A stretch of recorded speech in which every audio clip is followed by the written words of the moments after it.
जीवन्मुक्तिप्रदं देवं क्षमापूर्णं जगद्गुरुं वन्दे परमहंसाख्यं नित्यानन्दाय स्वागतम्। आनन्दानुभवास्वादं सर्वरोगनिवारकं वन्दे पापविनाशक्तं नित्यानन्दाय स्वागतम्। नित्यमुक्तं निर्विकल्पं ध्यानलोकप्रदीपकं वन्दे शान्तमयं बन्धं नित्यानन्दाय स्वागतम्। பரமஹம்ச நித்யானந்தர் ஓர் வாழும் அவதார புருஷர். பிறப்பிலிருந்தே ஞானத்தை, ஞான சக்தியை வெளிப்படுத்திய பிறவி யோகி. 500க்கும் மேற்பட்ட புத்தகங்களை 27 மொழிகளில் அருளிய எழுத்தாளர். 8000 மணி நேரத்திற்கும் மேல் ஞான கருத்துக்களை மொழிந்துள்ள அரிய பேச்சாளர். ஆயிரக்கணக்கானவர்களுக்கு உணவு, மருத்துவம், கல்வி, ஆன்மீகம் போன்ற துறைகளில் ஒப்பற்ற சேவை செய்து வரும் சமூக சேவகர். லட்சக்கணக்கானவர்களுக்கு தலைவலி முதல் கேன்சர் வரை தனது தியான சக்தியால் தீர்த்து வைத்த தியான சிகிச்சையாளர். லட்சக்கணக்கான மக்களுக்கு உடல் நலம், மனவளம் ஆகியவற்றிற்கான கிரியைகளை வகுத்து தரும் கிரியா யோகி. கோடிக்கணக்கான மக்களுக்கு வாழ்வியல் பிரச்சனைகளுக்கான தீர்வுகளை தந்த வாழும் ஞானி. 151 நாடுகளில் தியான மையங்களோடும் 40க்கும் மேற்பட்ட நாடுகளில் ஆசிரம கிளைகளோடும் நடந்து வரும் உலகளாவிய நித்யானந்த தியானபீட ஆன்மீக இயக்கத்தின் நிறுவனர். 1 கோடிக்கும் மேற்பட்ட சீடர்களால் ஆத்மார்த்தமாக பின்பற்றப்படும் ஞான குரு. தீட்சையின் மூலம் சக்தி பரிமாற்றத்தை நிகழ்த்தும் அவதார சக்தி.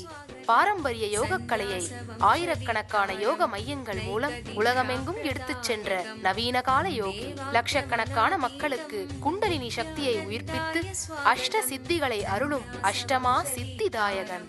உலகம் முழுவதும் வைதீக ஆலயங்களை அமைத்து வேத கலாச்சாரத்திற்கு மறுமலர்ச்சி அளித்த ஆன்மீக சுடர். லட்சக்கணக்கான இளைஞர்களின் எதிர்காலத்திற்கு வழிகாட்டியாய் திகழும் ஒரே இளம் குரு.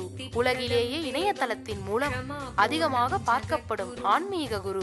அரசியல் துறையிலும் ஊடகத்துறையிலும் ஊடுருவி இருக்கும் நாத்திக ரவுடி கும்பல்களால் தொடுக்கப்பட்ட மத தாக்குதலையும் தாண்டி ஒப்பற்று ஒளிரும் ஆன்மீக ஒளி. அசைக்க இயலாத, என்றென்றும் நிலைத்திருக்கும் ஞான கல்ப விருட்சம். आनन्दानुभवास्वादं सर्वरोगनिवारकं वन्दे पापविनाशक्तं नित्यानन्दाय स्वागतम्। नित्यमुक्तं निर्विकल्पं ध्यानलोकप्रदीपकं वन्दे शान्तमयं बन्धं नित्यानन्दाय स्वागतम्। आनन्दगन्धसञ्चारं सर्वोपाधिविनिर्मुक्तं वन्दे ज्ञानालयं नाथं नित्यानन्दाय स्वागतम्।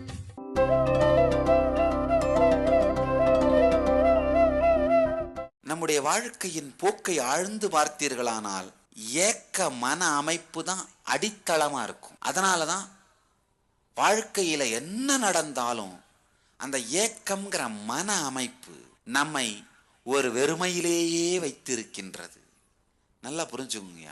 ரொம்ப அழகா ராமகிருஷ்ணர் சொல்வாரு, இந்த மேற்கு வங்காளத்தில், வெஸ்ட் பெங்கால்ல பேய் ஓட்டுறதுக்காக கடுகை உபயோகிப்பார்களாம். கடுகை தெளித்து பேய் ஓட்டுவார்களாம். ராமகிருஷ்ணன் சொல்றாரு, சில புத்திசாலி பேய்கள் அந்த கடுகுக்குள்ளேயே பூந்துருமா. அதாவது பத்திரிகை துறைங்கிற ஊடகத்தை வைத்துதான் சமூகத்தில் இருக்க பல ராட்சசத்தன்மை அழிக்கணுமா. சில ராட்சசனுங்க மீடியாக்குள்ளேயே பூந்துறானுங்க. அந்த மாதிரிதான் ராமகிருஷ்ணன் ரொம்ப அழகா சொல்வாரு. எப்படி கடுகுக்குள்ளே பேய் புகுந்து விட்டால் அதை விரட்ட முடியாதோ, அதே மாதிரி உங்கள் மனதை வைத்துத்தான் நீங்கள் வாழ்க்கையிலே நிம்மதியை, அமைதியை உணர்ந்தாக வேண்டும். ஆனால் அந்த மனத்துக்குள்ளேயே இந்த ஏக்கத்தன்மை என்கின்ற மன அமைப்பு சென்று சேர்ந்து விடுமானால் வாழ்க்கை நாசமானது. இந்த ஏக்கத்தன்மைங்கிற மன அமைப்பு உள்ள போய் செட்டில் ஆகிறதுக்கு காரணமேங்கய்யா கர்மம். செய்கின்ற செயல்களிலே முழுமையாக ஈடுபடாத தன்மை, கர்மத்தின் எச்சமாக வந்த வினை. கர்மத்துக்கு இன்னொரு விளக்கம், உங்கள் செயலாலோ சொல்லாலோ அல்லது சமூகம் உங்களுக்கு கொடுத்த படிப்பினைகளாலோ உங்களுக்குள் சென்று அமர்ந்து கொண்டு உங்களை மீண்டும் மீண்டும் அதே செயலை செய்ய தூண்டுகின்ற மன அமைப்புக்கு கர்மம்னு பேர். அந்த செயலை செய்வது உங்கள் வாழ்க்கையினுடைய நோக்கத்திற்கு சரிவராதுன்னு தெரிந்தாலும் அதே செயலை மீண்டும் மீண்டும் உங்களை செய்ய வைக்கின்ற மன அமைப்பிற்கு கர்மம்னு பேர். சமூகம் உங்களுக்கு சில கருத்துக்களை சொல்லித் தருகிறது, சிலவற்றை திணித்து விடுகின்றது. சின்ன வயசுலேயே தெரிந்தோ தெரியாமலோ அறிந்தோ அறியாமலோ உங்களுக்குள் சில கருத்துக்களை திணித்து விடுகின்றது. ஒரு சின்ன உதாரணம், நாம எல்லாருமே பார்த்தீங்கன்னா இயற்கையினால் பிறப்பினாலேயே அன்பும் கருணையும் வாய்ந்தவர்கள். ஒரு குழந்தை பார்த்தீங்கன்னா இன்னொரு குழந்தை அடிபட்டதை பார்த்தால் தானே அடிபட்டது போல் உணரும். அதனாலதான் இன்னொரு குழந்தை அடிபட்டா இதுவும் அழ ஆரம்பிச்சிடும். அதே மாதிரி உங்க குழந்தைக்கு ஜஸ்ட் ஒரு பிஸ்கட் பாக்கெட்டை கையில கொடுங்க, வாங்கின உடனே இது என்ன பண்ணும்? வெளியில போய் சுத்தி பக்கத்து வீட்டு குழந்தைங்க, அண்ணன் தம்பி எல்லாரையும் ஒன்னா சித்தணும், ஆளுக்கு ஒண்ணு கொடுத்து சாப்பிட ஆரம்பிக்கும். ஆனா நீங்க என்ன பண்ணுவீங்க? கையில கொடுத்த உடனே, ஏய் எங்க ஓடுற, இங்கேயே உட்காரு, இப்படியே சாப்பிடு, கவரை குப்பத்தட்டில போட்டு வாயை தொடச்சிக்கிட்டு நல்ல பிள்ளையாட்டு வெளியில போ. அது கரெக்டா என்ன பண்ணுது? இந்த பழக்கத்தை கத்துட்டு சம்பாதிக்க ஆரம்பிச்ச உடனே தானே தின்னுட்டு உங்களை கரெக்டா ஓல்டேஜ் ஹோம் அமைச்சிருது. நீங்கள் முதியோர் இல்லத்தில் இருப்பதற்கு வேறு யாரும் காரணம் என்று நினைக்காதீர்கள். நாம் தாங்க பொறுப்பு, வேற யாரும் பொறுப்பு இல்லை. அடிப்படையான இயற்கையாகவே பொங்குகின்ற கருணையை தடுத்து வேறொரு மன அமைப்பை உருவாக்கியது யார்? நாம தான். இந்த புயல் நிவாரண பணிக்கு போகும் பொழுது எங்களுடைய வாலண்டியர்ஸ், தன்னார்வ தொண்டர்கள் அத்தனை பேருக்கும் சாமி சொன்ன ஒரே செய்தி இதுதான். நம்ம எல்லாருக்குள்ளேயுமே அடிப்படையாகவே கருணைங்கிறது நம்முடைய குணம்ங்க. அது ரோட்ல ஒருத்தர் அடிபட்டு இருந்தா கூட, ஆக்சிடென்ட் ஆயிருந்தா கூட, முதல்ல நம்ம மனசு என்ன பண்ணணும்? நம்மளை அந்த இடத்துல வச்சு பார்க்கும். அதான் நம்முடைய பழக்கம். ஆனா சமூகம் கொடுத்த மனசு உடனே மேல இருந்தது என்ன பண்ணும்? நம்ம இயற்கை மனசு முதல்ல நம்மளை அங்க வச்சு பார்க்கும். ஐயோ நாம அங்க இருந்தா எவ்வளவு துக்கம், நம்மளால ஆனதை உடனே பண்ணணும்பா அப்படின்னு. ஆனா சமூகம் கொடுத்த மனசு உடனே என்ன வந்து என்ன பண்ணும்? ஏய் உனக்கு ஆஃபீஸுக்கு டைம் ஆச்சு, வேற வேலை இல்லை, இப்போ நீ தூக்கிட்டு போய் ஒரு ஹாஸ்பிட்டலில் சேர்த்தானா போலீஸ் கோர்ட்டுன்னு அலைய வேண்டியிருக்கும், உனக்கு அதுக்கெல்லாம் டைம் இருக்கா? உனக்கு இருக்கிற பிரச்சனை போதாதா? இது சமூகம் கொடுத்த மனம். இயற்கையான உணர்வு வேறு, சமூகம் கொடுத்த மனம் வேறு. இந்த சமூகம் கொடுத்த மனம் படிப்பினை, பாடங்கள், எண்ண ஓட்டங்கள் பார்த்தீங்கன்னா பல நேரத்தில் உங்களை மீறி உங்களை முடிவெடுக்க வைக்கும். இதுதான் கர்மம்னு சொல்றேன். இந்த சமூகம் கொடுத்த மனம், சமூகம் கொடுத்த சம்ஸ்கார பதிவுகள், அதுதான் கர்மம். இந்த நிவாரண பணிக்கு போனப்போ நம்முடைய தன்னார்வ தொண்டர்களுக்கு சாமி ஒன்னே ஒண்ணுதான் சொன்னேன். ஐயா, இப்ப நாம செய்யற நிவாரண பணியினால புயலால பாதிக்கப்பட்ட எல்லாருக்கும் நிவாரணம் கொடுத்துட முடியாது. அங்க பாதிப்பு 3000 கோடி. நாம செலவு பண்ண போறது வெறும் 96 லட்சம். யானைக்கு சோளப்பொறி கூட அல்ல. யானை பசிக்கு சோளப்பொறி போடுறதுக்கு கூட இது சமம் கிடையாது. சோளப்பொரியோட ஸ்மெல்ல போடுறதுக்கு தான் சமம். இந்த நிவாரண பணியும் மொத்த பேருக்கு நிவாரணம் கொடுத்துட முடியுன்றதுக்காக இல்லை. ஆனா இந்த செயல் மூலமாக நமக்கு அந்த இன்ஸ்டிங்க்டா பொங்குற அந்த கருணையையும் கம்பேஷன், இந்த கருணையையும் அன்பையும் பட்டை தீட்டி கொள்ளுகிறோம். அவ்வளவுதான். நல்ல ஆழமா புரிஞ்சுங்க. அங்க துக்கத்தை பார்த்த உடனே நம்ம எல்லாருக்கும் பொங்கும் ஒரு கருணை. ஐயோ, நம்மள அந்த சூழ்நிலையில வச்சு பார்த்து ஐயோ அப்படின்னு பொங்குது இல்லையா அந்த கருணை. அந்த கருணைய இந்த சமூகம் கொடுத்த மனசு அழிச்சிராம, இந்த கருணை நமக்குள்ள உயிரோட இருக்கிறதுக்காக சில செயல்களை செய்வது. சில செயலை செய்யும் பொழுது அந்த கருணை உயிரோட நமக்குள்ள இருக்கும். அதுக்காக தான் இந்த நிவாரணத்தை செஞ்சோம். சக்தி வாய்ந்த சிவஸ்தலமான திருவண்ணாமலை நித்யானந்த தியான பீடத்தில் பிப்ரவரி 20ஆம் தேதி 2012 அன்று மகா சிவராத்திரி பெருவிழா. கல்வியின் வடிவமான பிரம்மாவிற்கும் செல்வத்தின் வடிவமான விஷ்ணுவிற்கும் கூட எட்டாத அருட்பெரும் ஜோதியாக ஈசன் வெளிப்பட்ட இடம் திருவண்ணாமலை. வெளிப்பட்ட நாள் சிவராத்திரி. அதே நன்னாளில் அதே ஸ்தலத்தில் வாழும் அவதார புருஷருடன் சிவகுண்டலினி தியானத்தில் மூழ்க வாருங்கள். சிவராத்திரி தின சிறப்பு நிகழ்ச்சிகள். வாழும் ஞானி பரமஹம்ச நித்யானந்தர் வழங்கும் சிவராத்திரி தின சிறப்பு தியான சத்சங்கம். சக்தி வாய்ந்த சிவகுண்டலினி தியானம். பிணிகளை எல்லாம் தீர்க்கும் பெரும் சக்தி வாய்ந்த மகா ருத்ராபிஷேகம் நடைபெறவிருக்கிறது. மேலும் சிவராத்திரி தினத்தன்று எண்ணங்களை நிஜமாக்குவதற்கான சக்தியை தரும் கல்பத்தரு முழுநாள் தியான முகாம் நடைபெறவிருக்கிறது. பரமஹம்சர் ஒவ்வொருவருக்கும் சக்தி தரிசனமும் தீட்சையும் அளிக்கின்றார். இந்த மகா சிவராத்திரி பெருவிழாவில் கலந்து கொண்டு சிவபெருமானின் அருளையும் பரமஹம்சரின் ஆசீர்வாதத்தையும் பெற அனைவரும் வருக. நடைபெறும் இடம் நித்யானந்த தியானபீடம், கிரிவலப்பாதை, திருவண்ணாமலை. தொலைபேசி எண்கள் 7200003311, 7200003322. எங்களுக்குள்ள பொங்கற அந்த சின்ன கருணைய சமூக மனம் அழித்து விடாமல் எங்களால் ஆன செயலை செய்வதன் மூலமாக அந்த கருணையை ஆழமாக்கிக் கொள்வது. நல்லா புரிஞ்சுக்கோங்கயா. கருணை, அன்புங்கிற அந்த உயர் உணர்வுகளை சேர்த்து வச்சிங்கன்னா அந்த உயர் உணர்வுகள் சொத்து மாதிரி. எப்படின்னா, வாழ்க்கையில பெரிய பெரிய பிரச்சனைகள் வந்து வாழ்க்கை நம்மளை தாக்கும் பொழுது, இப்ப எப்படி கார்ல போகும்பொழுது ரோட்ல இருக்கிற மேடு பள்ளங்கள், அதுல ஏற்படுற அதிர்வுகள் நம்மளை முழுசா தாக்காம அந்த பஃபர் ஸ்பிரிங் நம்மளை காப்பாத்துதோ. பஃபர் ஸ்பிரிங்னு கார்ல இருக்கும், ஷாக் அப்சார்பர்னு சொல்லுவோம். ரோட்ல ஏற்படுற எல்லா ஷாக்கும் நம்ம உடம்ப பாதிக்காம ஷாக் அப்சார்பர் காப்பாத்துற மாதிரி வாழ்க்கையின் மிக மோசமான துக்கமான நேரங்கள் வாழ்க்கை நம்மை தாக்கும் பொழுது நிலை குலைந்து போக மாட்டோம். பொறுமையோடும் அமைதியோடும் இருப்போம். நான் ஒன்னும் 1000 போர் கண்டவன் அல்ல, தண்டவாளத்தில் தலை வைத்து படுத்ததாக பெருமை சொல்லிக் கொள்ளவில்லை. போராளி இல்ல இனத்துக்காக உயிர் கொடுத்தவர்கள் அப்படின்லாம் சொல்லிக்கல. அந்த மாதிரியான பேக்ரவுண்டும் கிடையாது.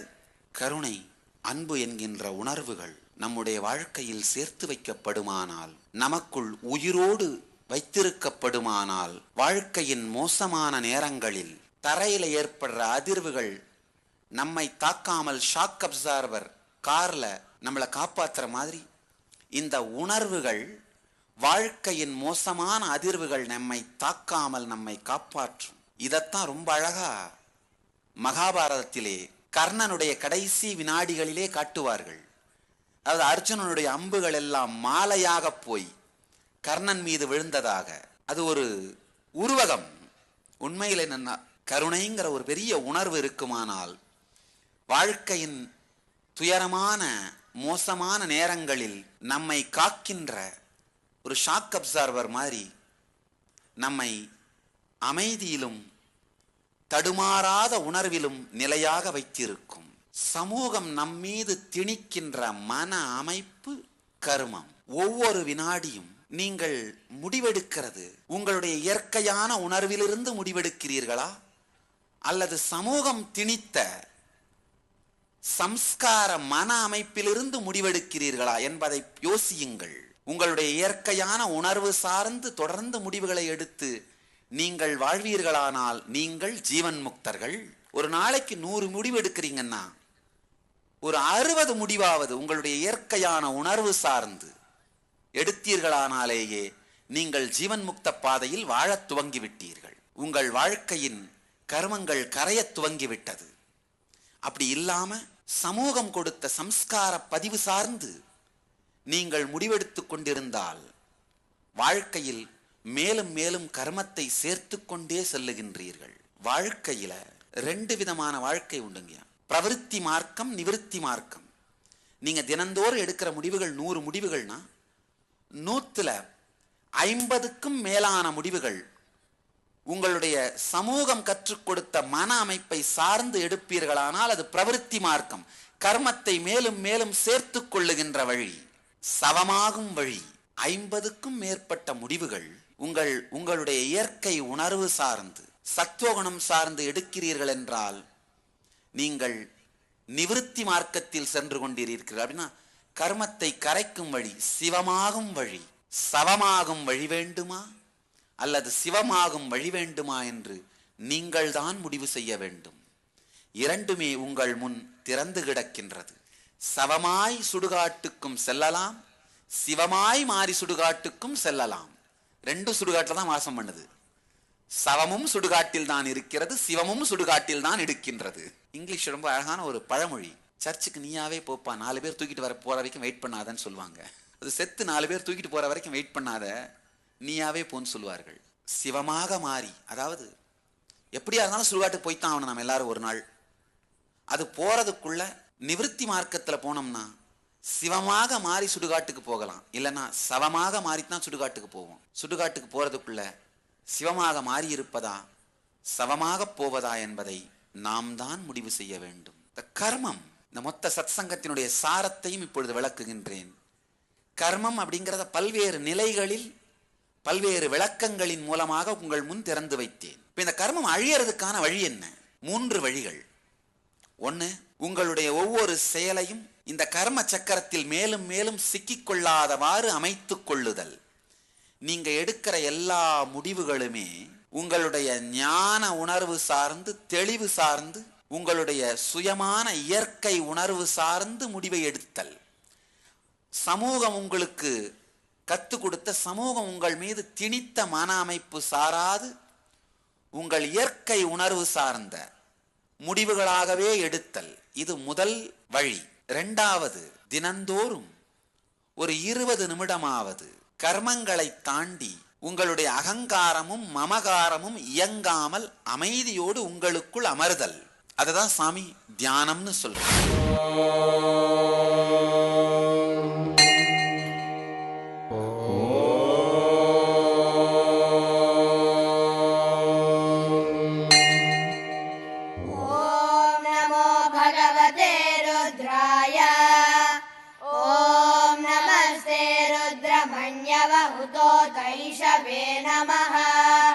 नमस्ते अस्तु धन्वने बाहुभ्यामुतते नमः। या तैषु शिवतमा शिवं बभूव ते धनुः शिवा शरव्याया तव तया नो रुद्रमृळया। या ते रुद्र शिवा तनूरघोरा पापकाशिनी तया नस्तनुवा शन्तमया गिरिशन्ताभिजादशीः यामिषं गिरिशन्तः। ஒரு 20 நிமிஷம் மட்டும் அமைதியா உட்கார்ந்தீங்கன்னா கூட போதுங்கய்யா. அப்ப அதுனா இதுவே மனப்பழக்கமாக மாறிவிடும். எப்படி கெட்டது மனப்பழக்கமாக மாறுகிறதோ அதே மாதிரி நல்லதும் மனப்பழக்கமாக மாறிவிடும். நல்லது மனப்பழக்கமா மாறிடுச்சுன்னா உங்களுடைய வாழ்க்கையை அது மேம்படுத்தி விடும். 20 நிமிடம் எப்படி சாமி சும்மா உட்கார்றது? அது என்ன சாதாரண வேலையா? சாத்தியம், நிச்சயமாக சாத்தியம். உங்களுடைய மனப்பதிவுகள், சம்ஸ்காரங்களை எடுத்தெறிந்து விட்டு எளிமையான சில தியான முறைகளை கற்றுக்கொள்வதன் மூலமாக உங்களுக்குள் அமர்ந்து ஒரு வெறும் 20 நிமிடம் அமர்ந்து தியானம் செய்வது சாத்தியம். ஏதாவது ஒரு தியான முகாமில் கலந்துக்கோங்க. ஒவ்வொரு பௌர்ணமியும் இங்கே தியான முகாம் நடத்துகிறோம். இல்லை வருகிற ஜனவரி 25, 26, 27, 28 4 நாட்கள் தியான முகாம் நடத்துகிறோம். ஏதாவது ஒரு தியான முகாமில் கலந்துக்கோங்க. ஒரு 20 நிமிடம் மட்டும் தியானம் செய்ய பழகுங்கள். அடுத்து நமக்குள்ள வர்ற எண்ணம், தியான முகாமுக்கு ஏன் சாமி பணம் வாங்குறீங்க? இல்லை உங்களுக்கு வர்ற கேள்வி இயற்கையாக வர்ற கேள்வி. அதனால தான் நானே அதுக்கு பதில் சொல்லிடுறேன். ஐயா, அந்த காலத்தில் ஒரு ஞானியோ அவதார புருஷனோ வந்தான்னா அவன் மக்களுக்கு செய்கின்ற சேவைகளுக்கு தேவையான இந்த இன்ஃப்ராஸ்ட்ரக்சர், ஒரு ஆசிரமம் அல்லது வருகிற மக்களுக்கு உணவு, அந்த தேவைகளை எல்லாம் அரசனே கவனித்து செஞ்சு கொடுத்துருவாங்கய்யா. அரசனே செஞ்சு கொடுத்துருவான். அதனால ஞானிகளுக்கும் அவதார புருஷர்களுக்கும் பணம் தேவைப்படலை. இப்ப யார் அரசர்கள்? நீங்க தான். அரசாளுகின்ற உரிமையை எடுத்துக்கொண்ட நீங்கள் ஞானிகளை பார்த்து கொள்ள வேண்டிய கடமையையும் செய்யுங்கள். அரசாளுறவங்க நீங்க தானங்க, ஜனநாயகம் தானே. அரசாளுகின்ற உரிமையை எடுத்துக்கொண்ட நீங்கள் ஞானிகளை பார்த்து கொள்ளுகின்ற கடமையையும் செய்யுங்கள். இன்னொன்னுங்கய்யா, இந்த சில ரவுடி ஆளுங்களை அரசால விடாம நீங்க தடுத்திருந்தாலாவது பரவாயில்ல. சில ரவுடிகளை வேற பவர் கொடுத்து விட்டுறீங்களா? அந்த ரவுடிங்க தொந்தரவுல தான் எங்களை காப்பாத்திக்கிறதே எங்களுக்கு பணம் தேவைப்படுதுங்க. நான் என்னையா பண்றது? அதான் இப்ப பிரச்சனையா போச்சு. சில பேர் என்கிட்ட வந்து கேட்கறது உண்டு, சாமி நான் என்கிட்ட பணம் இல்லை, தியான முகாமுக்கு வரணும் அப்படின்னு. ஃபர்ஸ்ட் கேள்வி தான் கேட்பேன், ஐயா நீங்க வந்து டீ டோட்டலர், அதாவது தண்ணி அடிக்கிற பழக்கம் இல்லாதவரா? இல்லை சாமி அது பழக்கம் இருக்கு, அதை உடனும் தான் வரணும்னு நினைக்கிறேன். டாஸ்மாகில் போய் நான் ஏழை எனக்கு ஃப்ரீயாக கொடுங்கன்னு கேட்குறீங்களா? இல்லை தானே? நான் தான் சொன்னேன். நான் ஐயா நீங்கள் எப்போ டாஸ்மாகில் போய் ஃப்ரீயாக கேட்கறது இல்லையா? கேட்கறது இல்லையே. அங்கே எப்படியும் வாரத்துக்கு 2000-3000 செலவு பண்ணிடுறீங்க இல்லையா? அப்படின்னும் போது ஒரு மெடிடேஷன் கற்றுக்கிறதுக்கு, ஒரு தியான வகுப்புக்காக ஏன் உங்களால் ஒரு 1000-2000 செலவு பண்ண முடியாது? பிரச்சனை வேற ஒன்றும் இல்லைங்க. பல தரம் நானும் ஃப்ரீயாக கொடுத்தேங்கய்யா. ஃப்ரீயாக தான் கிளாஸ் எடுத்துகிட்டு இருந்தேன். பல தரம் எடுத்துட்டு இருந்தேன். ஆனால் பேக்கெட்டை திறக்கிற வரைக்கும் மக்கள் இதயத்தை திறக்க மாட்டேங்கிறாங்க. இது உண்மை ஐயா. ஃப்ரீயாக கற்றுக் கொடுத்தேன்னா ஒரு அரை மணி நேரம் உட்காந்து கேட்கறது, ஒரு அரை மணி நேரம் கழிச்சு நல்லா தான் பேசுகிறாரு, நமக்கு தான் புரிய மாட்டேங்குது. இன்னொரு அரை மணி நேரம் கழிச்சு என்ன பக்கத்தில் இருக்க தட்டி விட்டா, ஐயா நீங்கள் கேளுங்க, என்னையே தொந்தரவு பண்ணுறீங்க, நான் அப்படியே தியானம் பண்ணிக்கிட்டே கேட்குறேன். ஆனால் ஒன்றும் இல்லைங்க, ஒரே ஒரு 500 ரூபாயை கட்டிட்டாங்கன்னா என்ன பண்ணுறாங்க, பணம் கட்டிட்டோம், பர்ஃபெக்டாக நிமிர்ந்து உட்காந்து என்ன பண்ணுறாங்க, கிளாஸை கம்ப்ளீட்டாக அட்டன் பண்ணிடுறாங்க. நான் பல தரம் பார்த்துட்டேன். அப்புறம் தான் முடிவு பண்ண, ஓ மக்களுக்கு இந்த லாங்குவேஜில் தான் பேசணும் போல. உண்மையிலேயே ஏழைகள் தேவைன்னா நான் பல புக்ஸில் பிரிண்ட் பண்ணி விட்டுருக்கேன். எல்லா தியான முறைகளையுமே புக்ஸாக பப்ளிஷ் பண்ணிட்டேங்கய்யா. ஆனால் அதை படிச்சுலாம் யாரும் பண்ணுறதில்ல. ஏழ்மையெல்லாம் ஒரு காரணமே கிடையாதுங்கய்யா. இது தியானத்திலிருந்து நம்மை தள்ளி வைத்துக் கொள்வதற்கு நாமே நமக்கு சொல்லிக் கொள்கிற நொண்டி சாக்கு. நொண்டி சாக்கு கூட அல்ல, நொண்டி சாக்கை சொல்வதற்கும் நொண்டுகின்ற நொண்டி சாக்கு. ஒரு செயலை செய்வதற்காக தள்ளி போட வேண்டும் என்கின்ற நினைவு எண்ணம் விட்டால் ஏதாவது ஒன்று சொல்லிகிட்டே இருப்போம் பாருங்க. அந்த மாதிரி மன அமைப்பு தான் இது. ஏதாவது ஒரு விதத்தில் தியானத்தை பழகுங்கள். ஒரு 20 நிமிடம் உங்களுக்குள் அமர்ந்திருக்க கற்றுக்கொள்ளுங்கள். இது உங்கள் வாழ்க்கைக்கு நீங்கள் செலவு செய்யும் நேரம்.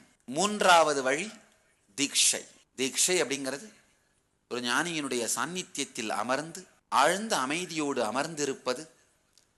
அவருக்குள் பொங்குகின்ற அந்த சக்தி பரிமாணம் நமக்குள்ளும் நடப்பதற்கு அனுமதிப்பது. ஆழ்ந்த அந்த பெற்றுக்கொள்ளுகின்ற உணர்வோடு, ரிசிப்டிவ் மூடுன்னு சொல்வோம், அகங்காரம் இல்லாது மூட பகுத்தறிவு, திராவிட பாரம்பரியம், தெய்வீக பாரம்பரியம், அப்பரும் ஞானசம்பந்தரும் சுந்தரரும் மாணிக்க வாசகரும் அவ்வையும் ஆண்டாளும் பிறந்த ஞான கர்ப்பம் என் தமிழ்த்தாயின் கர்ப்பம். 60 ஆண்டு நாத்திக மூடர்களால் என் தமிழ்த்தாயை மலடியாக்க முடியாது என்பதை நிரூபிக்கவே வந்து பிறந்தேன். திருவண்ணாமலை நித்யானந்த தியான பீடத்தில் பிப்ரவரி 20, 2012 மகா சிவராத்திரி திருநாளன்று கல்பத்தரு முழுநாள் தியான அனுபவ முகாம். உங்களின் எண்ணங்களை நிஜமாக்குவதற்கான சக்தியை தரும் ஒரு நாள் தியான அனுபவ முகாம். மகா சிவராத்திரி திருநாளன்று கல்பத்தருவில் வாழும் ஞானியிடமிருந்து பெறும் தீட்சை உடலிற்கு ஆரோக்கியத்தை அளித்து மனதிற்கு தெளிவை அளித்து உங்களுக்குள் இருக்கும் குண்டலினி சக்தியை உயிர்ப்பித்து உங்கள் வாழ்வில் எல்லா வளங்களையும் அருள்கிறது. கல்பத்தரு தியான முகாம் நடைபெறும் இடம் நித்யானந்த தியான பீடம், கிரிவலப்பாதை, திருவண்ணாமலை. தொலைபேசி எண்கள் 7200003311 7200003322. இத்தனை கோடி பணபலம், ரவுடி பலம், அரசியல் பலம், இந்த எல்லா பலத்தை கொண்டு இந்த மூடர்கள் தாக்கினாலும் வெறும் ஆன்மீக பலத்தால் இவர்களை எதிர்த்து நின்று வென்றோம். 60 ஆண்டு பாரம்பரியம் இவர்கள், 60,000 ஆண்டு பாரம்பரியம் நான். அகங்காரத்தில் சொல்லவில்லை அன்பர்களே. ஒரு டாக்டர் தன்னை டாக்டர்னு சொல்லுகிறது அகங்காரம் இல்லை, அறிமுகம். அகங்காரத்தில் சொல்லவில்லை, அறிமுகத்திற்காக சொல்லுகின்றேன். இவர்களைப் போல் எத்தனையோ பேரை எத்தனையோ 1000 ஆண்டுகளாக பார்த்து விட்டோம் நாங்கள்.